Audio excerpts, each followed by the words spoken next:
Shaggy. Thank you for the interview. It's a pleasure. But I have to warn you, I will ask sensitive questions. I'm here to answer anything as honestly and openly as possible. So Ready? cheers. Okay. Let's go. Maybe after a while you can tell us more. I'll tell you a lot more. Okay, cheers. Cheers. So after a very short period, remember that you already became a champion. What is the keys of success?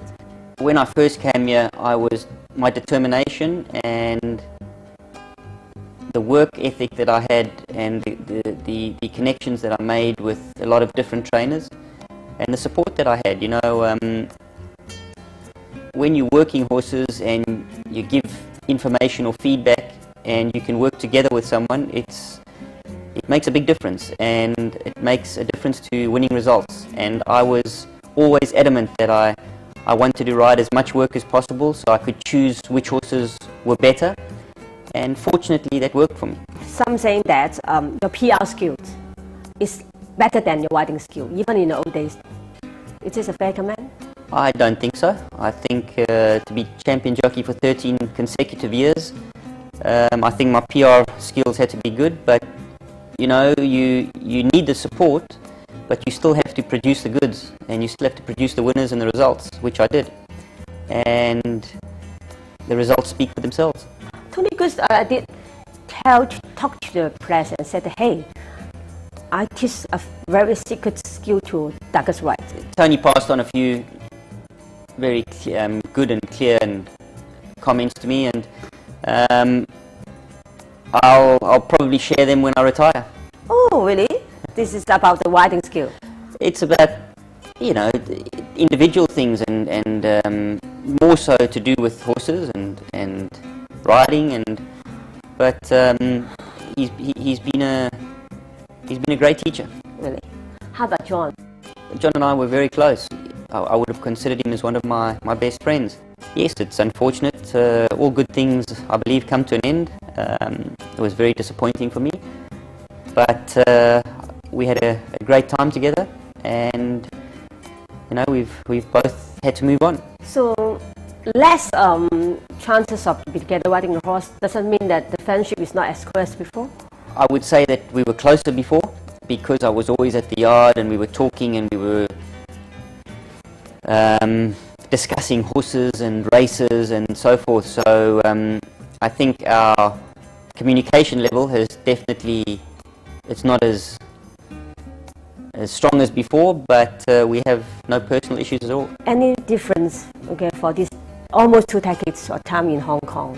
Any changes you think the Hong Kong racing industry? I think first and foremostly from the betting turnover to the monetary side of the prize money being increased. But I think the most dramatic and exciting change in Hong Kong racing has been the quality of horse.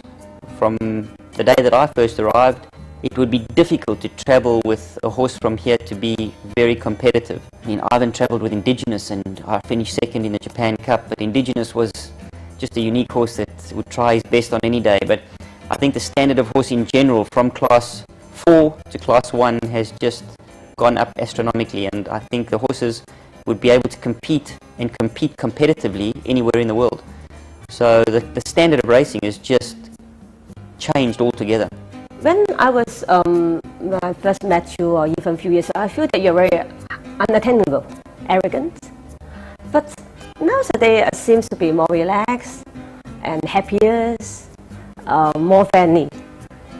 Am I right or am I wrong? Or should I say, or you can tell me, oh, no, you're wrong. All the time I'm friendly. You're 100% right. Okay. 100% right. But what happens is I'm like a fine wine. You see, the longer it stays in the bottle, the better it becomes. And when you open it, it softens, and you can drink it. So, no, of course I was arrogant. Every champion has to have that arrogance and that determination and that desire to win in him. But with age and with wisdom and with family and friends, you realize that there's a lot more to life and a lot more can be enjoyed in life. So I think I'm at that stage of my life now. So there's a proverb saying that emperor walk alone. Do you have that feeling when you're tramping, you're more lonely? Definitely, because you are so determined and to achieve, and your main goal is achieving, and you become selfish. So, but the results show, and I wouldn't change it for anything. So you're happier now than ever? Of course, I'm happier now with my life and my family. I'm not as happy because I'm not having the success that I would like to have. But you know, that's another story. Being winching champions for so many years, 13 years. Recent year the result is not as good as before. Is it because of the competition is higher, or because of your change of your attitudes? Or I would totally disagree. It's because of my change of attitude. I think, of course, the competition has become a lot better and tougher, but I'm never one to shy or run away from competition. I love competition. I think it's clear for everyone to see that since John Size and myself stopped as a team, it had a ricochet effect, and it's taken a huge toll in my career. At the moment is the lack of support. I'm riding for a lot of different trainers. I'm trying my best to ride as much work as I can, but there is a lack of support, which is very frustrating for me, to say the least. yes. But I know Hong Kong, as long as I can keep my head above water and breathe, they know I'm fighting, and they know that I'm still alive, and I'm not going anywhere. So a lot of saying, oh, Douglas is now no need to be a jockey, a very competitive jockey anymore. He's very rich. He has a young wife and 2 kids. So life is safer. So it's the result for you to decorrelating is not because of increasing of age, but it's increasing of the wealth. I totally disagree. I've never been one to be directed by money. It will never dictate on how competitive I become. I have a comfortable bank balance doesn't mean that makes me less competitive. I'm not anywhere less competitive. You feel discouraging and disappointing because, well, in the old days, champ is what people like to call you. But nowadays, people like, you know, a lot of bad comments, you understand that one, that top title? Of course, it's very disappointing, and it hurts, but mentally, over the years, I've learnt. I've had a lot of disappointing experiences in my life, and I think every disappointing or tough decision or experience in your life makes you a stronger and better individual, makes you handle life better. A lot of women saying that you become a trainer next season. Prepare already? Just and you're saying that you keep on denying because you haven't got the approval from Jockey Club yet. I'm not denying. I'm still very competitive, and I still enjoy riding. If I didn't enjoy riding, and I would consider even going to train somewhere else. But I'm still competitive. I still want to ride, and no, I'm not going to train next season. It would be my intention in time to train, and my first intention would be to train in Hong Kong. But that won't be next season. It won't be for a couple of years. Okay, talk about the case in Australia. 1 month suspension. Although the trainer and the owner actually they support you. Although we don't understand why they have such a serious suspension on you. Can you tell us more about the case? The race was 1800 meters, and the horse is very keen. I'd won on him 2 weeks before that, and he had won very convincingly. And I thought, when I turned for home, he went, and I thought, oh, we're going to win. And I saw Stridum Star and come up next to me, Damien Lane, and he came that quickly that I looked at him, and I was looking across at him, and I thought he was going to go away and win easy. And I'd hit my horses more than I normally do. I stopped hitting him, and I continued riding with my left hand. I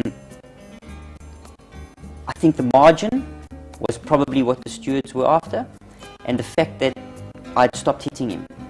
But if I can explain that the horse had given me absolutely everything that he possibly could, and the other horse had come to me that quickly and gone by me. You know, the reason I stopped hitting was because I thought the other horse had me, and no matter what I'd done, I would not have beaten that horse. He came that quickly and he had me. I could have carried on hitting him, but I don't believe it would have changed the result. Yeah. And it looks like I've stopped riding because I've misjudged the winning post. People can judge it as misjudgment. People can see it from a point of view of a horse giving everything and you'll get nothing more out of it. In the end, I took my time. I paid the price. If I ask you when is your happiest time, or which is the incident, or which is the incident when you're very unhappy? The happiest time is your first winner of your career. To get that first winner when you're that young, there's no better feeling. How old is that? I was 16. It's a 1,200 meter race. That make you even happier than you win the big races. You know, your first winner ever. It's you can't explain it. Yeah. You're young. This is what you wanted to do all your life, and to get that first winner. But then, of course, if you move away from that, and then you talk about your successes, your derbies and international Group 1s, and your Queen Elizabeth with London News, the first horse to ever travel outside of South Africa. I've had some very special moments and some great wins. So, and I think one of the biggest downsides, to answer your question, is would probably be this month suspension. You love the old days more or now? I think it's peaks and dips. It's, and of course, winning for me is everything. So I love those years. I love the competition. I love the work. I know how much hard work has to go into it. I know the decisions you have to make. Now, of course, your success is not as much, but I'm enjoying life. But I would still, if I could choose, I would still go back to the old days. Yes,